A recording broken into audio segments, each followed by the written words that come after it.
Hello, my name is Cher Grieving, and this is my presentation on Barriers to the Web 2.0 for AEP 800. After reading the articles that were posted for this module, I learned about several barriers that are out there for school districts and classroom teachers while trying to incorporate the internet into their classroom. First of all, there is a lack of funding, and we know about this, and we know that technology is expensive, and it's hard for school districts to sometimes obtain the funding that is needed to make technology happen within the classroom. Also, there's a lack of training for the school districts, the IT person, and the classroom educator when trying to incorporate the internet. There's a lack of support. This just doesn't mean lack of support by the administration, but it can mean lack of support by the community. The school board, the administration, maybe even the classroom teacher is reluctant to use technology and the internet. And then finally, lack of support by the parents. Lack of time. Using the internet within the classroom takes a lot of time to experiment and to research and to understand what it is you actually want to do with the internet in your classroom.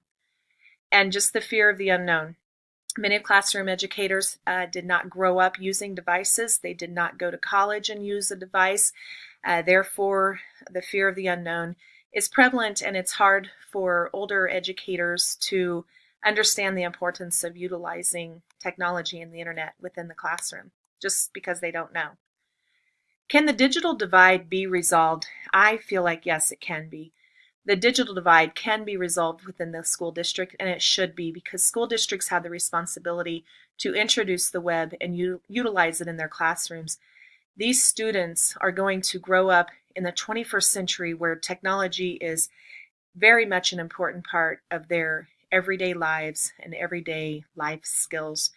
It is our job to introduce it to them. Classroom teachers may need to make modifications, because I realize that not all students can use their device once they leave the school classroom. One of the articles stated that learning stops at the door. And if that's the case, that's okay. It is our job to introduce it to that kid, to that student, and then make modifications. Don't require them to use it at home. Don't stress out the student or the parents because they don't have internet or they don't have data or the student isn't able to use data at the house. It's okay. It is our job to introduce it, and eventually the digital divide will be resolved within the classroom.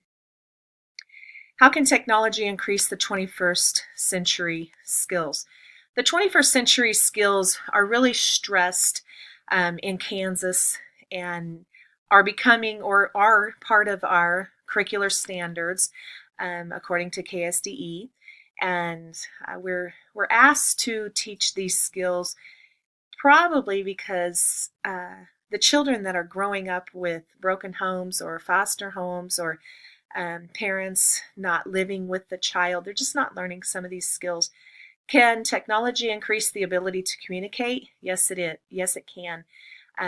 Kids can use their devices to communicate. I realize it can also harm their ability to communicate, because we hear all the time from adults who say kids can't look someone in the eye and have a conversation. But kids can text, and kids can type, and kids can compose an email through technology. And this is a form of communication. And I contend that if a student goes to look for a job, they are not going to go to the manager of a business and sit down at a table and complete an application anymore. They are first going to get online and fill out the application. Therefore, they need to know how to use their devices to do this. Also, another skill is the ability to collaborate. We're really pushing hard in our school project-based learning, and that includes collaborating with other students and using some teamwork skills to complete a project. And this project is typically completed with technology, just as it's going to be in their place of work eventually in their lifetime. Another skill is the ability to innovate and be creative. We ask our students to take notes on their devices, to create presentations, to use slides, to use prezis, to use educreation and podcast and pic collages. And they do all of these things on their devices, and that's way more advanced than I was at their age. The ability to locate, organize, and evaluate information from multiple resources. And to me, this is huge. If a student can graduate high school and understand how to locate information with their devices, how to organize that information, whether it be folders or bookmarks, and then how to evaluate that information, they're ahead of the game. And this just doesn't mean when they're writing a paper for a class in college. This is everything. When they're researching for jobs, when they're trying to understand uh, everyday life skills, they can research, have it right at their fingertips, readily available, and then learn how to store it and use it. This technology, how does the impact of global economy have on my personal use of technology? When I think of this, I think of money, I guess, economy, global, worldwide money. And my personal use, well, first of all, online banking. It's huge, and I use it, and many people in the world use it today. And you have your account balances, and you can transfer, and you can even take pictures of a check and have it deposited within minutes into your banking account. Also, online shopping. I live in a rural community. I do a lot of this. My closest Walmart to me is an hour and a half away, and I realize it's not the best for the businesses because I know that globally businesses are closing because of the economy and the fact that people are shopping online. But it's been huge for us who live very rural areas. I have information at my fingertips. It's readily available, and I don't have to search very hard. If I want to know immediately the answer to a question, I Google it and I have the answer. And also, if I want to know directions or a place of location, or if I'm teaching and a student asks me a question that I do not know, I have that information readily available, and that's how I use my personal use of technology. And also, my class through Fort Hays State that I'm taking now is considered distance learning, and I if it weren't for my device and the use of this computer, I would have to drive to a city to attend a classroom, and that's fuel and that's spending for the day. But instead, I can do this all online. Technology training. What do I need to help me utilize technology within my classroom? First of all, I just need advice on effective programs. I do not want to have to sort through hundreds of possible programs to use within my classroom for one curriculum objective. I would like to have just a list of 10 to 12 that I can do some research on and decide what's best for me. And so therefore I know I'd have to talk to another classroom teacher that's teaching the same subject or grade that I am, but just maybe time to collaborate with another person. I also would like to have just support to get started, just someone to support me in getting started, and then I can complete, I can do the rest on my own. I can figure it out, but sometimes it's just getting started. I need time to experiment. Learning technology takes time, and you want to feel adequate before you bring it into your classroom. And so I just need time to do the researching and experimenting so that I understand. And then short tutorials. YouTube has been awesome for this, and I have used YouTube to explain to me some of the programs and some of the apps that are loaded on the students' iPads. My school in the 21st century, we are getting there, and I'm very proud of that. We are a very small rural school, farming community. The last number that I heard this past week was 164 kids enrolled in grades K through 12. That's everyone. 164 kids in the entire school.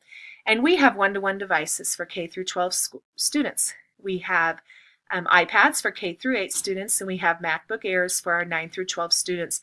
And our teachers are doing a great job of using these devices and teaching some of the 21st century skills. The students use PowerSchool Daily, in which they can get on and check their grades and check for missing assignments. And they also just seem to be more in tune of what's expected of them because their grades are readily available. And every time it updates, it gives them a notification, and they're getting on and making sure they did what they wanted to do. And if the teacher didn't have it graded, then they know that they need to get it handed in. And then we communicate with our students through email a lot. They know everything from important announcements to sports practices to school closings. they will receive that on their email. And I feel like if we can train students to check their email and to respond to their email, we're teaching them a 21st century skill. Within our FFA program, we have purchased a laser engraver machine, and a screen print machine, which has just been really awesome for students in the entrepreneur class who are learning how to start a business, get it off the ground.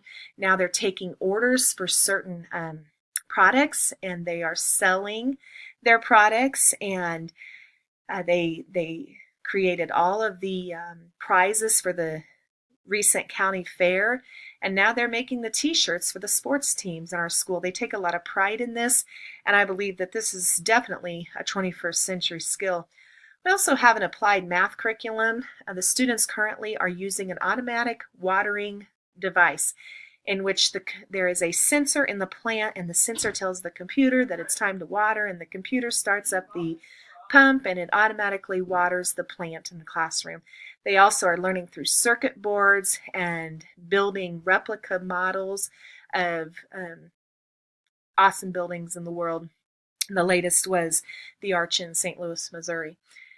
We have pathways for our students, in which I'll talk about later, and a vocational skill classes, and those are 21st century skills.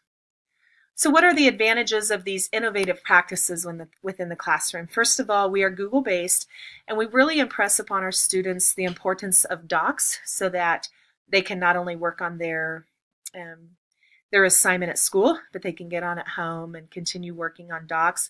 We also do shared docs where they can do group projects through the same document and just add and do some peer editing to that.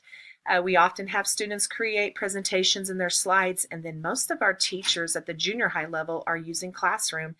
And I like Classroom because there should never be a question about what was learned that day and what the assignment is, and even the parents are invited to join the classroom. The career pathways that I was talking about involve pathways in early childhood, accounting, welding, and high school students can take classes which lead them to complete pathways, in which they gain certificates saying that they are trained in these areas. And so students may be able to graduate high school and go right into work at a daycare or preschool, or have the accounting pathway completed and then go right on to post-secondary schooling into their advanced classes. And finally, project-based learning is emphasized in our school district. We've had a couple of in-services on this, and teachers are encouraged to use project-based learning, where we all know that is making predictions and learning through research and experimenting as opposed to teacher lecture. And as with anything, there are disadvantages of innovative practices, and to me some of those include the fact that learning is student-driven, and with the use of technology and the internet in the classroom, and not all students respond to this. And this could be for several reasons. They are intimidated by the internet. They just do not have that type of learning style within them, and maybe it's just simply because their parents don't encourage it at home. Also, classroom teacher may feel inadequate, and if the classroom teacher feels inadequate to incorporate technology into the classroom, then it's just not going to go well, because the students tend to know more than a classroom teacher knows when it comes to utilizing a device, and you can't feel inadequate or feel timid or shy.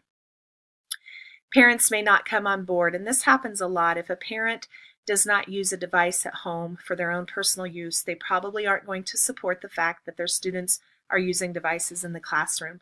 And you may have to fight this, and you may have to really encourage the students to allow the students to explore and to learn.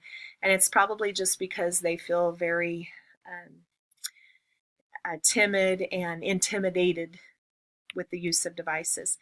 And like I said, the intimidation factor overall, the intimidation factor for schools to provide the funding, for parents to understand, for students to take the risk for this type of learning, for educators to kind of get out of their comfort zone and teach in a different structure.